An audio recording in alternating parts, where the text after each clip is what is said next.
Founders Space, Mentors and Masters. I'm Captain Hoff, CEO of Founders Space, the leading global startup accelerator. I'm also author of the award-winning books, Make Elephants Fly, Surviving a Startup, and The Five Forces. I want to welcome today Tony DUrso. He is the author of Elite Entrepreneurs. He is also creator of the unique system, the Vision Map, which he'll be speaking about today. And he is host of the Tony DUrso Show, which you may not know it, but it's a popular podcast with over 25 million downloads. So Tony DUrso, welcome to the show. Tell us, in your Vision Map, what are the key things that you tell entrepreneurs that they can do to really make their business take off? Key thing, Steve, is a real mindset. Now, you guys have heard this probably too many times. It's a change of mindset, but just bear with me right now. You know what a steering wheel is. You know what a tire is. You know what an engine, a carburetor. You know these things, a dashboard, a differential. You've heard these words. You know them. But I tell you, you can't go into a garage right now and build everything from scratch. Yet you've heard these words, but it doesn't necessarily mean that you're an expert in them. And in the Vision Map, I cover about, I haven't counted, maybe it's like 9 key words, which become an actual map, from starting with your vision. And I can go in, I can drill down into all of these as well, very, very deeply. But it's your vision. What do you see yourself accomplishing in the next few years? It's sort of like a dream or a movie, or what do you want to see yourself accomplish? And I help put you in that mindset that you actually have accomplished it. And then I go into your purpose and your strategy and your tactical steps and all sorts of things. And it's very, very structured, and following through on that map down to the things you do on a daily basis literally helps you accomplish your vision so much faster. If I could tell you really fast, one of my students, he was doing, Steve, 5 sales a month on Amazon of a health product, 5 sales a month. Okay. In about a month, in the second month of working on just his vision map, he was up to 12 sales a day. That's how powerful this map is. That's great. Now, can you tell us a few of the little things that this student of yours who learned, took up his sales so much, did to change his trajectory? Believe it or not, the first thing, and this is at 2 hours a week over several weeks, probably the 3rd week, he really got it and nailed down in one sentence his vision. And again, this is what you see yourself doing in the future, but you turn around and you look back at it as if it's in the past. And what did you see yourself literally accomplishing? Give you an idea of an entertainer. He's out there, he's entertaining, he's autographing, he's on shows, he's, doing the circuit. These are things that you're doing. And this wasn't an entertainer, it was a health product, but he really saw himself and envisioned himself out there and getting the word out on his product and getting people to check it out, like it. And it really catches fire. It's not magic, it's reality. It really works. So if I'm an entrepreneur, which most of our listeners are, and I want to take something and put it into action today for my business, like I want something solid that I can just act upon, what advice would you give me? Well, this is not a tease, but I'm rewriting and re-editing the book called Creating Your Vision, which is going to come out on Amazon in the next while. I don't know when, but the shorter version is you could read a book by Jordan Adler, which is called Beach Money. And in chapters 2 or 3, if I could tell a short little story, Jordan Adler was broke, destitute. He was a failure. He was very sad. He didn't have a girlfriend, didn't really have a place to live. I forget the story. It's been a while, but What he did is he went out to the park and he spent hours just writing and envisioning his future and what he really wanted his life to be. And this is very, very powerful. And this is the first step of like my 9 steps because I filled it all in. And he put that all together. And then fast forward, whatever, a couple of years later, Steve, Jordan Adler is moving. Okay. And he runs into that piece of paper that he wrote so many years earlier at the park. And Jordan Adler sat down, got down on the ground, and started crying. Why? Because he was moving into a brand new house. He had the girlfriend of his dreams. And at that time, he was making $100,000 a month just by getting and working on his vision. And just imagine if you just got the rest of the pieces down in terms of your strategy, your tactical, in terms of what to do to make immediate money and what to do on a daily basis. It is super powerful stuff. That is. Now let's talk about the strategy and tactics. What do you recommend for entrepreneurs? What are some strategies and tactics that really work consistently? There are so many products and services out there, Steve. It'd be really tough to pick, but just to give the overall structure of strategy, it's sort of like if you're in the military and you realize that, well, if we took this island, it's the corridor or the seaway, and it would help us keep the enemy at bay. That becomes a strategy. And the dictionary says it's basically the identification of long-term or overall aim, and it goes into the means to achieve it. So you want to have a strategy as part of your master plan. That is really, where do you see yourself going? So many people, Steve, just have a mission statement, which by itself is just words on paper and really goes nowhere. Take a look. And I don't mean to be bad or mad or mean. 75, 85% of businesses fail. 75% of new products fail. The SBA says that 50% of new businesses fail. Harvard study says that 3 out of every 4 venture-backed firms fail. Now, I'm going to point that out one more time. A Harvard study said that 3 out of 4 venture-backed firms failed. This is a couple of years ago. The statistics are worse now. Can you imagine getting hundreds of thousands of dollars or even millions of dollars thrown at your feet and failing? So I hear people, don't just say lightly, oh, if I had $1 million, I would take off with an idea. Even with $1 million, people still fail. You need the whole vision map fully in place, and you need your strategy, your tactical in place so that it really focuses that purpose, that objective, and that vision into where you're going. So tell us, you have built your show and your brand to become a big success. What were some of the specific things you did that ended up making a big difference? I don't know at all. You don't know? That's my Italian. I did so much. Well, first of all, as an entrepreneur, you get the distinction of working 80 hours a week and having more fun than when you worked 40 hours a week because you're your own boss. So I worked and put in the hours, nights, weekends, whatever I could. That made a difference. And I had my plan. I've been to school. I've learned all these other points about marketing and plans and purposes. And I put it all together in my vision map, and I worked it every day. Okay. And I cannot say enough of that, but but there's so many things I learned. I would think if you want some good takeaways, I think one of the biggest things was becoming a secret, getting what I call our secret mentors. I've identified who were the kings and kingpins in my industry.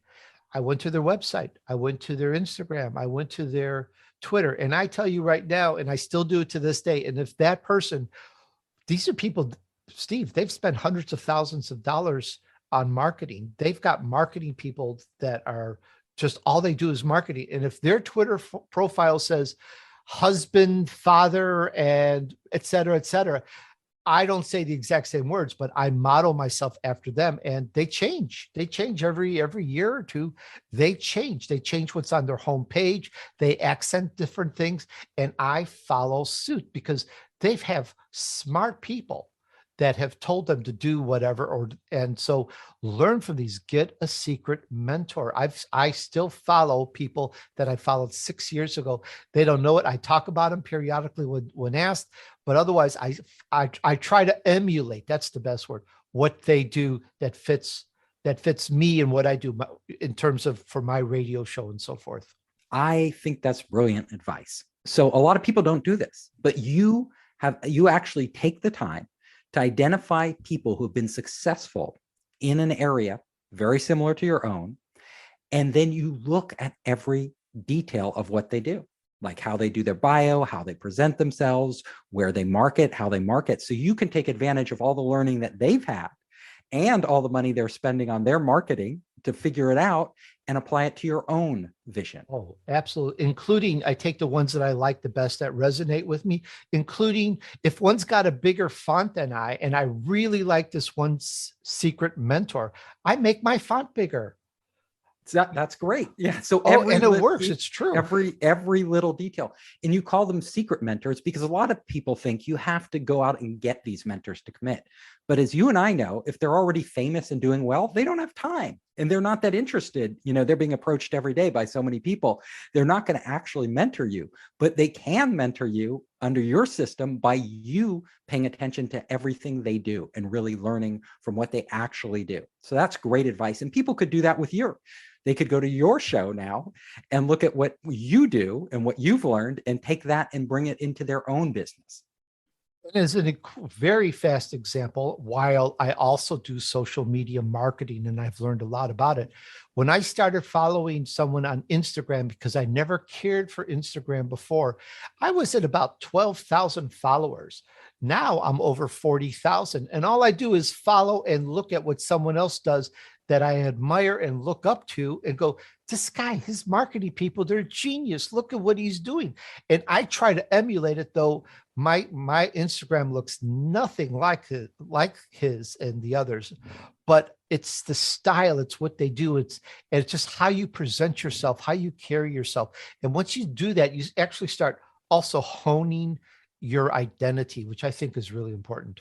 That is great. So on the social media channels, absolutely. Look at the ones you really admire, the ones, and look at how they talk to their audience, their followers, how they project themselves, what they post, what they don't post, and start to learn from that. That's great advice. Now, can you share with us some stories about your life in pivotal situations that really helped you grow as a person and as a business person? That's probably a tough one.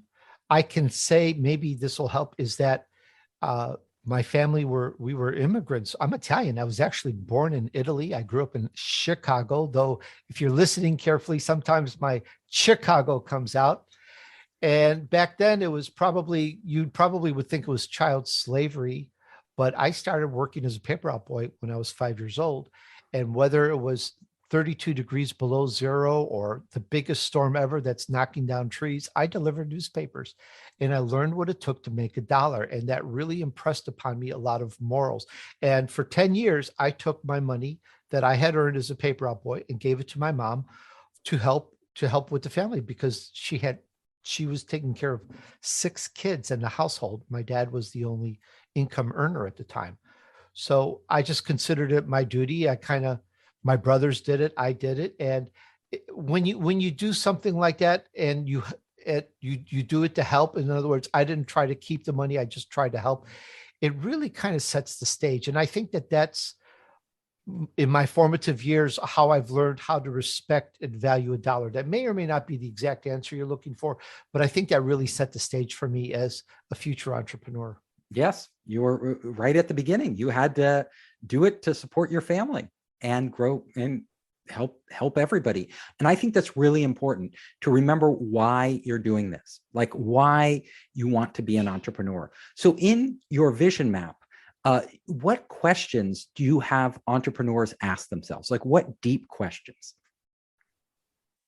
The first thing is actually not a question. I've mentioned this just earlier quickly, but and I'll go into a question is really starts with the vision. Some people may say you start with the purpose, and I can quickly explain why I think not.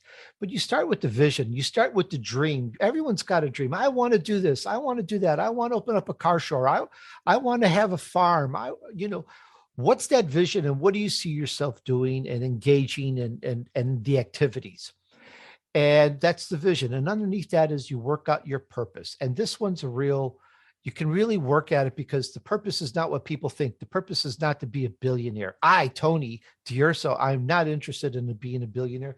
If it comes, it comes. It's not where I'm at. It's helping people share, and share the elite entrepreneur interviews and advice and wisdom to my audience. That's what I'm all about. And the purpose is the second thing you work out on your vision map. And that's, who are you? Who are you being? What's the reason? Why do you get up out of bed? Because Steve, face it, every single business, just about, and I'm generalizing, almost 100%, you would think, it starts off, there's no money. Nobody just knocked on the door and said, hey, Tony, here's $1 million. Would you do this new idea? No, it starts with the person wanting to do the new idea, and then money can come later. And that new idea, there's a purpose. There's, why do you get out of bed to do it? And you really got to do a little bit of soul searching to know that it's what you really want to do, as opposed to somebody working a job or a career just for money or something. I'm talking about doing something because it really, it coordinates with you. It helps you be, it helps you almost be more of who you are. Once you really find that purpose, it aligns everything. That's the word I'm looking for. It all goes in alignment with a job or a service or a product you can deliver, and it's on your purpose. You'll do it every day, whether you get paid or not, and hopefully you get paid sooner rather than later. Yeah, absolutely. So yeah, aligning what you're doing with the things that are meaningful to you in life is so important. I know for myself, because that's what gets you out of bed in the morning. That's what makes it worth doing. And we all know being an entrepreneur is really hard. So if you really don't believe in it, you're not going to go anywhere.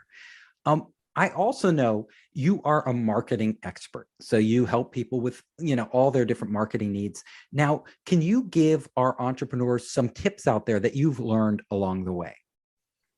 Biggest lesson I would say I've learned, I remember when it was started with the movie I watched, maybe I was 7 or 8 years old. It had Victor Mature. Don't ask me how I know that, but I think that's who it had. And it was a Roman setting, and these Romans were going here and there and all sorts of things. And the one thing that kept being repeated in the movie was all roads lead to Rome. And it was a cute movie, and I never thought about it until I got into marketing.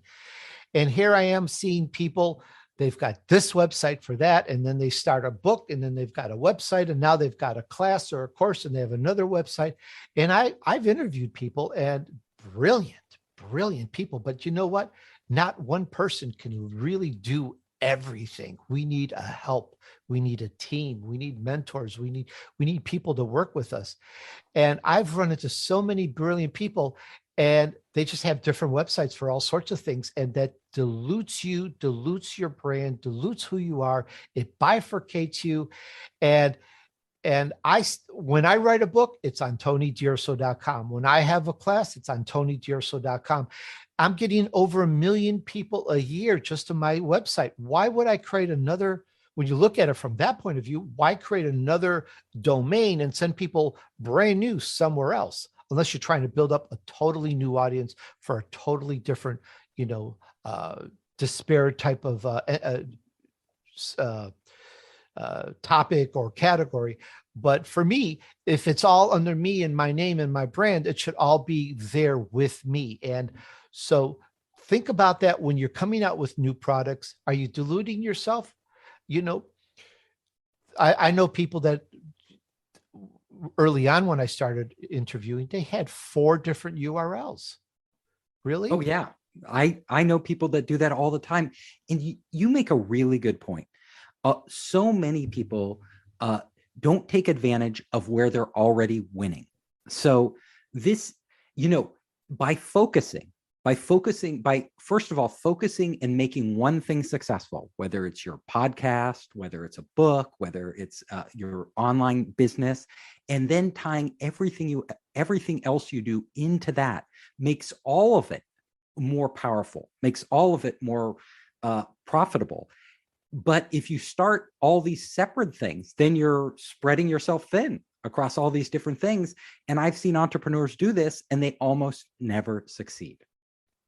So true. Unless it's something totally, completely different and nothing to do with you. If I start a car repair business, I'm just kind of making this up. I love cars and older cars, especially. It would have to be a different site, though I probably would have a link. If I'm the one doing it, that's part of the Tony DUrso brand. Yeah. And it should be. And also, if you should only be starting a car repair business if your current business isn't really working. Like if if it doesn't tie into it, why would you go do something totally different? You should do something that enhances what's already working. And if what you're doing right now isn't working, then you should just scrap it. That's usually what I say. You should just stop what you're doing, rethink, and start in a different direction. Do a really good vision map. Yes, because I think one of the powers of your vision map that you're talking about is that it does tie it all together. It forces you at the beginning to create the whole vision and see how all the pieces fit together. Absolutely. It's no longer pie in the sky. And just really, really fast. If you start thinking of people you've met in the past that said, oh, I want to do this, I'm going to do that, I'm going to do this, and never, ever realize those plans, those visions, because that statement by itself, it just never went anywhere. But when you committed to a full map, like you're driving to somewhere on vacation and you're taking turns left and right and even going in reverse sometimes, it doesn't seem like you're getting any closer to the destination. But you have a map, you know where you're driving. And the same thing with that vision map. You know where you're driving and you eventually reach your goals a lot faster than you think. Yep. Well, I hope that our audience can take your advice, follow you. You can be their secret mentor, and they can start to learn what many of the things that you have. So, Tony, before we wrap up the show, can you tell our audience where they can find you? Simplest way is TonyDUrso.com. You'll find my podcasts. You'll find out about me and about my life and who I am as a person. You'll also find out about my social media marketing services. And we have a new thing coming out, which I've been doing for 5 years now. So it's not new to me, but it's new to the world, where I've been almost, not quite secretly, but I've been donating and helping feed families in the United States and in other parts of the country in poverty areas. I've been helping people that don't have homes. I've even helped some people with surgeries and other things just out of the proceeds, because I'm Italian and my refrigerator's full of food, Steve. My vehicles are gassed up. My wife is happy. I'm not trying to be a billionaire. When I have more than enough, I help. And I am now putting that up on my own website, something I've been doing for years and years and years. And we have fed, my last figure is over 120,000 meals we have passed out and given to kids and to help, as well as shoes and clothing and sleeping bags and toiletries and water and everything else. It's a good feeling just giving back, and I'm doing that, and I'm now letting the world know in bigger way that I'm actually doing that. I hope you enjoyed the show. If you liked it, hit the subscribe button and share it with your friends. You can help us create more great content by subscribing and sharing. Also, if you want to access our online startup program, our investor network, and our entrepreneur resources, just come to founderspace.com.